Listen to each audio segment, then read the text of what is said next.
So this guy goes to the doctor and finds out he's only got 1 year to live, and he was so devastated he went to see his pastor. And so they talked through it, and then they prayed together, and the man said to the pastor, "Besides prayer, is there anything I could do you think that could help?" And the pastor thinks for a second, and he says, "Well, I think there's something that could help, and that would be that you should get married to a woman with 5 children, and you should move into an old trailer house, and then you should start your own business, buy a late 1970s Dodge pickup, and then have your mother-in-law come live with you."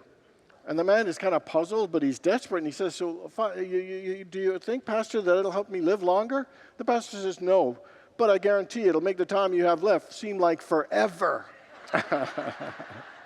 Okay.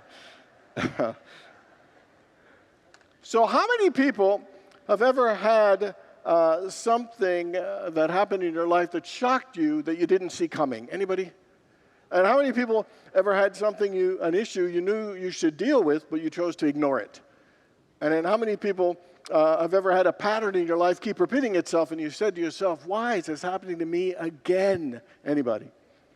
So this morning, we're going to look at how we deal with the wake-up calls of life, the things we think we weren't expecting that just showed up and just shocked us.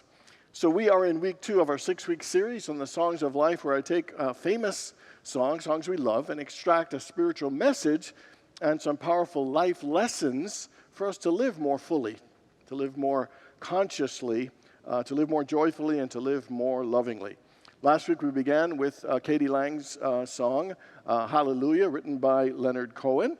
And it was a sacred yet solemn song, and the 3 points we got and the message out of it was to honor our human suffering, to find spiritual balance, and then the third is to seek redemption. And this week we're going to look at the 1967 hit by Diana Ross and the Supremes called "The Happening." It was written by Dozier and Holland and Duvall. And it was actually a theme song from a movie of the same name. The movie flopped, but the song actually went #1 on the Billboard charts. This song, you could just look at it and think it's a lost love song, a love-lost song. But it really is a cautionary tale, but probably the most uplifting and the best beaten rhythm to a cautionary tale that you could possibly imagine. And so what it is about a woman who takes her relationship for granted, who doesn't take time to nurture it, and then suddenly it ends. Suddenly that there's a breakup and she's devastated, and then she realizes it happened because she wasn't nurturing the relationship. She wasn't taking care of it. And then she warns, "This happened to me, this can happen to you." So even though she is sad because her heart gets broken, she receives the gift of the awareness that she's the one that had the power to have kept it going, and she's the one who has the power now to make new decisions and create a better situation. The happening represents the results or the outcomes or the wake-up calls we get in life that relate to our actions or the lack of actions we take. You know, they're the results that come from really not taking care of business in certain areas of our lives. That we can have a relationship happening, we can have a health happening, we can have a financial happening, we can have a spiritual happening. You know, the song really shows us that we play a role and have a responsibility in how we shape the circumstances and experiences of our lives. So we have the ability to positively and powerfully handle situations, including ones that don't go the way we would like. So we're going to look at 3 points and 3 messages for us in how to handle wake-up calls in lessons from the happening. The first one is to pay attention. How many people have ever sometimes in some area of your life not paid as much attention as you probably should have? Anybody have that? We human beings, sometimes we don't pay attention to things that are going around in our lives. Sometimes we live lives with our blinders on. Sometimes we ignore things. Sometimes we neglect certain aspects of our lives. Sometimes even in our own relationship, in our own house, we aren't always in tune and paying attention to what's going on. With ourselves, we sometimes don't pay attention to what we're feeling or what we're needing or how we might be hurting or even what we might want or seek. And whether it's in our family dynamics or in our career, there are times that we are tuned out and really not paying attention. And so she shares in the song the consequences that happen when you don't pay attention. And the second verse says, I saw my dreams fall apart when love walked away from my heart. When you lose the precious love you need to guide you, something happens inside you, the happening. And the chorus is, one day you're up, then you turn around. You find your world is tumbling down. It happened to me. It can happen to you.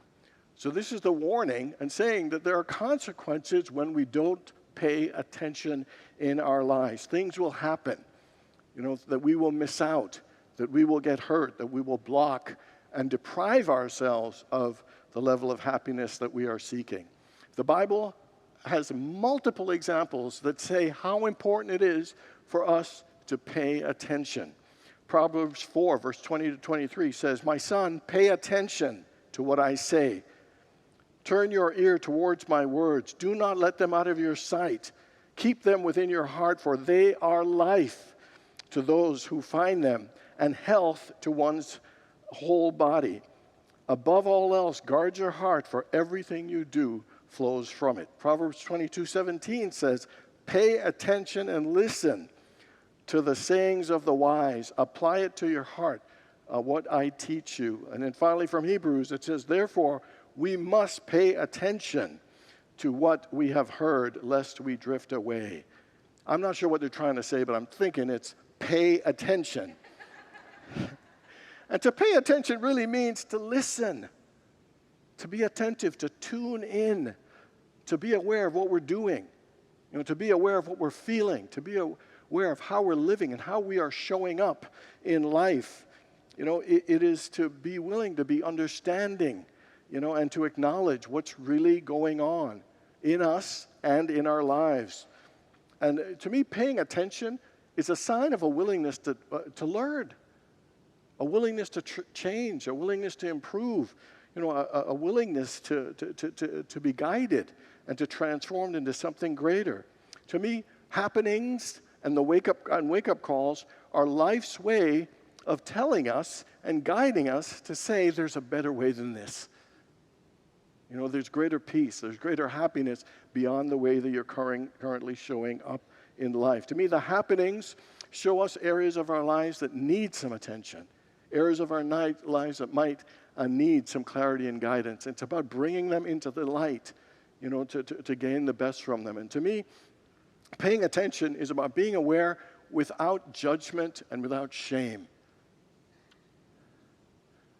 And so there was this woman in our congregation many years ago. She traveled a lot, really successful, always on the go. And she loved that successful life. It was pretty prestigious. And one day she fell in a hotel lobby and broke her leg severely, needed surgery, and was laid up in bed for 6 weeks. At first, it was so challenging and so difficult for her, from her busy, active, successful life, to be grounded and laying in bed. Over time, she realized that was her wake-up call to have a look at how she'd been living. She was trying to fill her cup from outside success, outside status, and wealth, and she was feeling empty inside. And she realized that she needed to begin to find her own inner joy, to feel a connection to God. And she began feeling that sense of fulfillment and joy, and realized that finding it through that outer way was not a healthy thing for her. And ultimately, she found out what she was really seeking the most was her own self-love and her own self-acceptance. And she began to have a greater sense of peace because of that, and a greater sense of joy from within. And she slowed her life down. She was still successful, but she slowed it down and was really able to enjoy it. And she said to me, I would have never changed my life if it wasn't for that wake-up call, if it wasn't for that fall that made me stop and have a look at myself and a look at my life. Paying attention is an important thing. She asks you in your life, what is calling you to pay more attention? What area, within yourself, what area within your life is life saying, pay more attention? Somebody once said, when my life was shaking at its very foundations, I went to God only to find out that God was doing the shaking. That sometimes things happen in our life to shake us up, to wake us up. To really, it's our soul wanting to express and experience more of the fullness of who we are. I truly believe that when we don't pay attention, it's based on fear, because we just don't want to know. We don't want to feel. We don't want to face it. We don't want to do the hard work that might be necessary to transform that area of life. And to me, when we pay attention, it's a sign of trust. It's a willingness to face and experience life, trusting that life and God will show you and unfold something great if you are willing to be aware. And one of the important things about paying attention is our willingness to ask ourselves a question. So what is going on inside of me? What is in me needs to be healed? What in me needs some care? What is it that I need to let go of? Or who is it that I need to forgive? Or where in my life do I need to slow down? One of the things I think that is important for us to be aware of is that, life will sometimes nudge us, and if we don't pay attention, it'll push us, and if we don't pay attention and push us, it'll hit us with a spiritual 2x4. It will get our attention. We don't need a happening, and we don't need a wake-up call, but the question is, are we willing to pay attention? It sounds simple, but it's powerful, and it's important. The second thing that I think is important from this song is teaching us to take responsibility. The first verse says this: "Hey, life, look at me. I can see the reality. Because when you shook me, took me out of my world, I woke up. Suddenly, I just woke up to the happening." And to me, that whole idea about waking up is waking up to the realization she realized is that she played a part in what happened to her in her life. That there was a responsibility that she has, for where she is in her experience. When we say things like, "you're responsible for your life," we always think, "Oh, that sounds so heavy. It sounds like such a burden. It sounds so negative and so onerous." But the truth is, when you say, "I am responsible for my life," it means I am powerful. I have the power over my life. I have the power to choose. I have the power to change. I have the power to transform. I am a creator. When I say I am responsible, it means I am a creator. I am powerful. I am the one who makes the difference in my life. Alan Cohen, the great spiritual writer, says this. He said, "One of the greatest tragedies of our culture is that we give our power away daily. We believe that there are forces in the outer world that control our fate. While the abiding truth of life is that we create our own destiny, we choose other people as objects of romance, and we credit them with making us happy. And then when they leave us, we blame them for our unhappiness. A check comes in the mail, and we feel abundant. The next day, an unexpected bill comes, and we feel upset. The sun shines, and we feel elated. The rain comes, and we feel depressed. We act as if our happiness and our misfortune is dealt to us by any hand except our own." To not accept responsibility is to give our power for our happiness and our peace to someone else or some outside condition. To accept responsibility is to say, I have the power over my life. I am the one who chooses. I am the one who creates. I am the one who attracts greater things. What I like about the song is that when she gets the wake-up call, she doesn't blame. She just accepts responsibility. Yep, I was a part of this. Yes, it was my actions that did this, and now I can choose some different actions. And so she accepts that level of responsibility. And the question for all of us is, are we willing to accept responsibility for our lives and accept that power, claim the power, and use that power to make the adjustments that we need to make in our lives? Because the truth is, you write your own story. I write my own story. Whatever happens to us, we are the ones who write what those things mean and how those things turn out. And so the question for us is, are we willing to accept our power by accepting responsibility? One of the things, I heard a story years ago about this father who tells his son, "Here's a big rock, son. I want you to use all your resources to move that rock." And the kid's pushing it, leaning on it, trying to pry it, doing all the things that the kid can. And then he says, "Dad, I can't. I give up. I can't." He said, "Have you used all your resources, son?" "Yes, Dad, I've used them all." And the kid, as it keeps saying, "I've used them all." And then the father says, "No, you haven't used one, and you didn't ask for my help." One of the things when we think about being responsible for our lives, we think we have to do it alone, and we don't. A part of being responsible is being responsible to seek help, seek some support, seek some encouragement and what it is that we need, seek some guidance. And it is good and important, and it's responsible to ask for help, to ask for God's guidance. No one is supposed to do it alone. And a part of our responsibility in life is, I believe, is to ask for help, to ask for support, and engage others in us fulfilling the work that we are here to do. And the second point is to be responsible, because to be responsible means to accept your power, that you are powerful. And the last one is to make a change. This song is really encouraging the person to make a change and evolve. You don't have to settle for this, that you can make some changes and actually improve and change and transform what's going on in your life. And it is inviting us all to look at how we're currently living, how we're currently showing up and interacting with others and with life, and to say, what do I need to change? What do I need to let go? And what do I need to do to help align myself with my higher self? And to align myself with my higher purpose. The first thing we need to do, I believe, is to shift our mindset. Because sometimes I think we're in a mindset that isn't healthy and doesn't always attract the best situations. My brother told me a story that our grandfather shared with him when he was a kid. And it's about this generous man who offers this builder a lot of money to build a really great house. So they come up on a price. The man gives the man all the money, and then he starts building the house.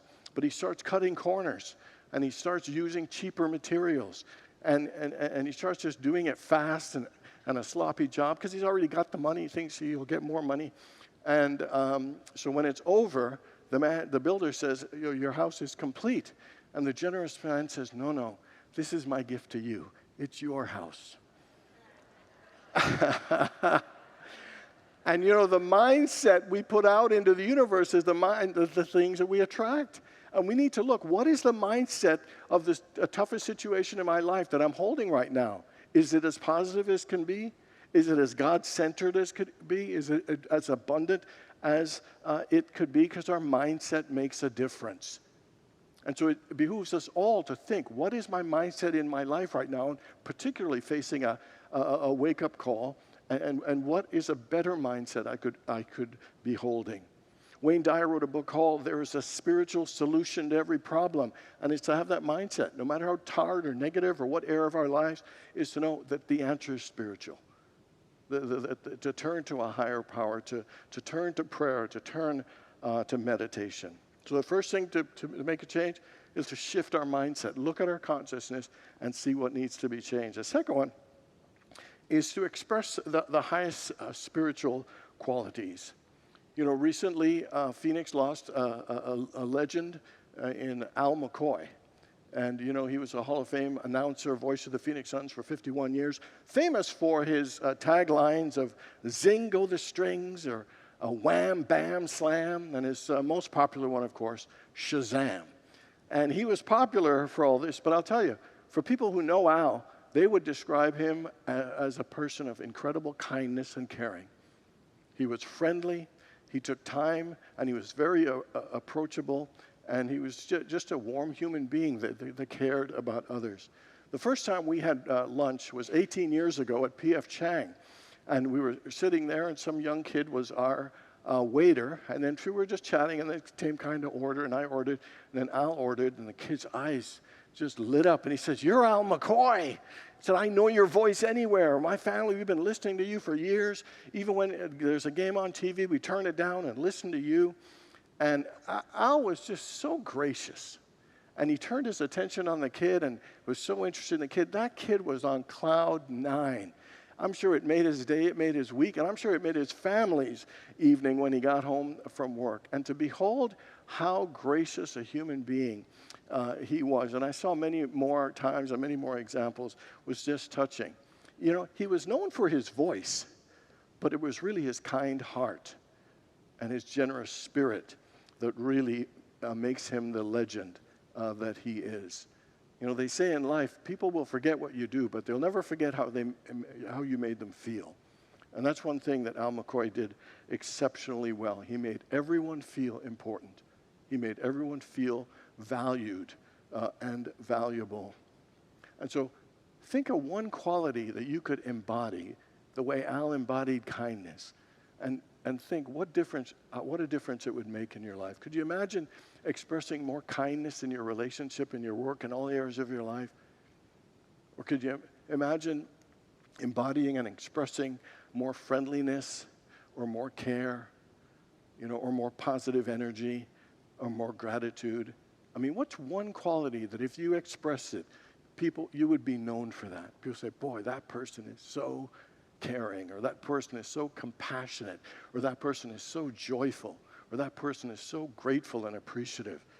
That literally one quality expressed and embodied can absolutely make a difference. And then the last one is to develop good habits. I've done several series on the importance of habits. To say that success, what causes success is people who have good and consistent habits. There's something about having good habits that makes a difference. You know the number one good habit that makes a difference in our lives? I think I've told you before. Making up your bed every morning. It's a good habit. You create order in your life. Your mind starts thinking. You think it looks clean. You feel a sense of accomplishment. You don't even realize these things. But that good habit, one little good habit, makes a huge difference. I mean, the habit of even just going for a walk every morning or evening, or the habit of doing yoga every morning, or the habit of just smiling more consistently and greeting people, or the habit of calling your family out of state at least once a week. The habit of daily meditation, and the habit of volunteering somewhere. Any of these good habits absolutely have a positive difference in our lives. Aristotle said, we are what we repeatedly do. Excellence is not an act, it's a habit. So what is a good habit that you could start or restart and do more consistently and more daily? Because it will make a difference. When we want our lives together, to get better, we always want to change people, change situation, change jobs, change all that stuff, and it's going to make life better. The truth is, if we want to change our lives, we got to change ourselves. We got to change our mindset, change the quality that we express, and change into some bad habits into some good habits. As Gandhi put it, be the change you want to see in the world. We want our lives to get better, we need to get better. We want our lives to change, we need to change. I truly believe that life is always pointing us in the right direction. But the question is, are we resisting it? Are we ignoring it? Are we avoiding it? For everyone, those nudges are always there. The question is, are we ready to wake up to them? Are we willing to lift ourselves up, rise up, and reach up to a higher level of living than where we currently are? And the way to do it is to pay attention. It is to be responsible. It is to make a change. There are and will be more wake-up calls in our lives. And we should get excited about it because it's life trying to point us in a new direction. And we should realize that we can handle them positively and powerfully to take us to a higher and greater experience of life. And that is the lesson from the song, The Happening. God bless you all.